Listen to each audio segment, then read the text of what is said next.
اور میں اس دن قدرت کے راز تک پہنچ گیا۔ میں نے ایک لمبی سانس لی، ایک طویل کہکہ لگایا اور اٹھ کر گھر آ گیا۔ مجھے اپنی طویل کہکے اور لمبی سانس سے آئنسٹائن، نیوٹن اور لوئی پاسچر کی مسرت خوشبو آ رہی تھی۔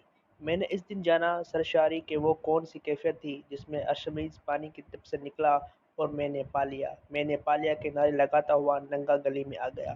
لوئی پاسچر کپڑے پھاڑ کر لیبارٹری سے باہر آ گیا اور دیوانہ وار کہکے لگاتا رہا۔ نیوٹن سیب اٹھا کر گاؤں میں دوڑ پڑا اور آئنسٹائن سڑک پر ایک ٹانگ پر ناچنے لگا۔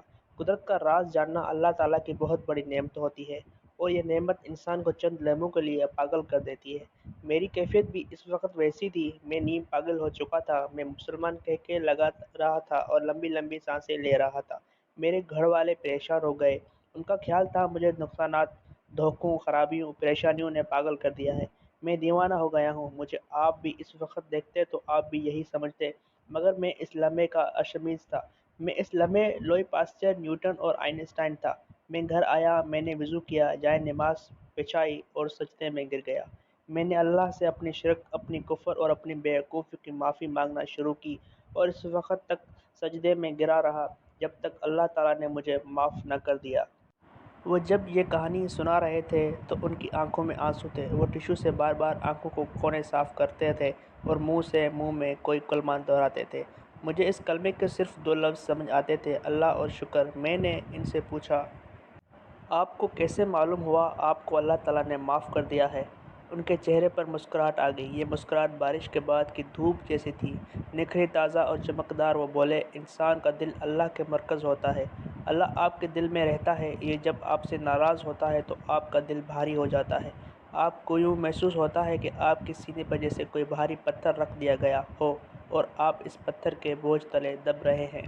آپ کے اندر جب تک یہ کیفیت رہی، آپ جان لیں اللہ آپ سے ناراض ہے، لیکن آپ سے اللہ تعالیٰ جو ہی راضی ہوتا ہے، آپ کے دل کا بوجھ ختم ہو جاتا ہے۔ آپ کو محسوس ہوتا ہے آپ کے سینے کا پتھر اٹھا لیا گیا ہے اور آپ اندر سے بالکل ہلکا پھلکا محسوس کرنے لگتے ہیں۔ اور میں نے اپنے سینے کا بوجھ اترتا ہوا محسوس کیا۔ وہ رکے اور لمبا سانس لیا۔ ان کا سانس ٹھنڈی چائے کی طویل گھونٹ جیسا تھا۔ وہ بولے، میں سجدے سے اٹھا۔ میں نے بیوی سے پوچھا، کیا گھر میں کوئی ایسی چیز باقی ہے جسے بیچ کر چند ہزار روپے مل سکتے؟ اس نے مجھے عجیب نظروں سے دیکھا۔ اس کی نگاہوں میں تعصب تھا۔ وہ ٹھیک سوچ رہی تھی کیونکہ میں پچھلے 6 ماہ میں گھر کی ہر قیمتی چیز بیچ چکا تھا۔ میری بیوی نے چپ چاپ ہاتھ سے سونے کی چوڑیاں اتاریں اور میرے حوالے کر دیں۔ میں بازار گیا اور میں نے چوڑیاں بیچ دیں۔ مجھے 22,000 روپے ملے۔ میں نے 3,000 روپے خیرات کر دیے اور 19,000 روپے لے کر سوتر منڈی چلا گیا۔ منڈی میں اس دن مندی چل رہی تھی۔ میں نے 3 لاکھ روپے کا دھاگا خرید لیا۔ میں نے 18,000 روپے بیعانہ دیا۔ باقی رقم کے لیے 3 دن کی مہلت لی۔ 1,000 روپے کا کھانا لیا اور گھر آ گیا۔ میں 15 سال سے کاروبار کر رہا تھا۔ میں ہر سود کے بعد پریشان ہوتا تھا۔ میرے دل میں نقصان کی بانجھ سے بھینسی رہتی تھی، لیکن یہ میری زندگی کا پہلا سودا تھا جس کے بعد میرے اندر شک یا اندیشے کے سانپ نے پھن نہیں پھیلایا، کیونکہ مجھے یقین تھا یہ سودا مجھے دوبارہ قدموں پر کھڑا کر دے گا۔ میں نے کھانا اپنے بچوں کے سامنے رکھا تو ان کے آنسو نکل آئے۔ انہیں 3 دن بعد کھانا نصیب ہوا تھا۔ ہم لوگ اطمینان سے سو گئے۔ اگلے دن اٹھے تو حقیقتاً ایک نیا دن تھا۔ میرا مال گودام میں پڑا مہنگا ہو چکا تھا۔ مجھے اسی دن دکاندار نے 25,000 روپے منافع کی پیشکش کر دی، مگر میں نے انکار کر دیا۔ شام تک منافع لاکھ روپے ہو گیا اور اگلے دن 1.5 لاکھ روپے۔ آپ ذرا تصور کرو، میں نے صرف 18,000 روپے بیعانہ دیا تھا اور مجھے اس پر 1.5 لاکھ روپے کا فائدہ ہو رہا تھا۔ میں نے مال بیچ دیا، 10,000 روپے خیرات کی، 2,000 کا کھانا لیا، گھر پہنچا اور اگلے دن 5 لاکھ روپے کا تیار کپڑا خرید لیا۔ میں نے 1 لاکھ روپے ایڈوانس دیے اور باقی ادائیگی کے لیے 3 دن کی مہلت لے لی۔ تم یقین کرو گے مجھے اس سودے میں 2.5 لاکھ روپے بچ گئے، مگر یہ منافع اصل منافع نہیں تھا۔ میرا اصل منافع ایک کانٹریکٹ تھا۔ مجھ سے اگلے دن جینز بنانے والی ایک فیکٹری نے سپلائی کے لیے کانٹریکٹ کر لیا۔ اس کمپنی کو امریکہ سے جینز کا بہت بڑا ٹھیکہ ملا تھا۔ میں نے 6 ماہ تک انہیں روزانہ کپڑا سپلائی کرنا تھا۔ وہ مجھے ایڈوانس رقم دیتے تھے اور میں انہیں کپڑا سپلائی کر دیتا تھا۔ اللہ تعالیٰ نے کرم کیا اور میں 1 مہینے میں اپنے قدموں پر کھڑا ہو گیا۔ میں نے قرضے بھی ادا کرنا شروع کر دیے۔ میں نے اپنی بیوی کی چوڑیاں بھی واپس کر دیں اور میں زندگی میں پوری طرح بحال بھی ہو گیا۔ اور آج وہ رکے، لمبا سانس لیا اور بولے، اور میں آج فیصل آباد کا بڑا صنعت کار ہوں۔ وہ خاموش ہو گئے۔ ہمارے درمیان خاموشی کے کئی دور چپ چاپ گزر گئے۔ وہ اس دوران ہاتھ ملتے رہے، آسمان کی طرف دیکھ کر اللہ کا شکر ادا کرتے رہے اور اپنی گیلی آنکھیں صاف کرتے رہے۔ وہ ایک دلچسپ کردار تھے۔ وہ جوانی میں لک سے کک پتی ہوئے محل سے فٹ پاتھ پر آئے اور دفتر کی ہر چیز بک گئی اور نوبت قانون تک آ گئی، مگر انہوں نے پھر 18,000 روپے سے دوبارہ اسٹال لیا اور ملک کے بڑے کاروباری بن گئے۔ میں ان سے وہ فارمولہ معلوم کرنا چاہتا تھا جس نے انہیں 18,000 سے 18 کروڑ اور پھر 18 ارب تک پہنچا دیا، اور مجھے انہیں یہ کہانی سنا دی۔ میں اب وہ راز جاننا چاہتا تھا، مگر ان پر رخت طاری تھی۔ وہ آنکھیں صاف کرتے تھے، ہاتھ ملتے تھے اور لمبی لمبی سانسیں لیتے تھے۔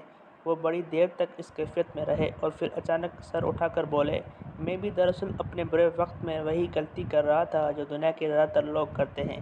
میں اپنے دوستوں، عزیزوں، رشتہ داروں، جاننے والوں اور مخیر حضرات کے پاس جاتا تھا۔ میں ان سے مدد مانگتا تھا۔ میری کچھ دوستوں نے میری مدد کی بھی، مگر برے وقت میں ہر مدد برائی ثابت ہوتی ہے۔ میرا وہ سرمایہ بھی ڈوب گیا، یہاں تک کہ میرے جاننے والوں نے مجھ سے منہ موڑ لیا۔ یہ مجھے دیکھ کر راستہ بدل لیتے تھے یا پھر مجھے پہچاننے سے انکار کر دیتے تھے۔ میں ان کے رویے پر کڑکتا تھا، مگر میں پھر ایک دن قدرت کے راز تک پہنچ گیا۔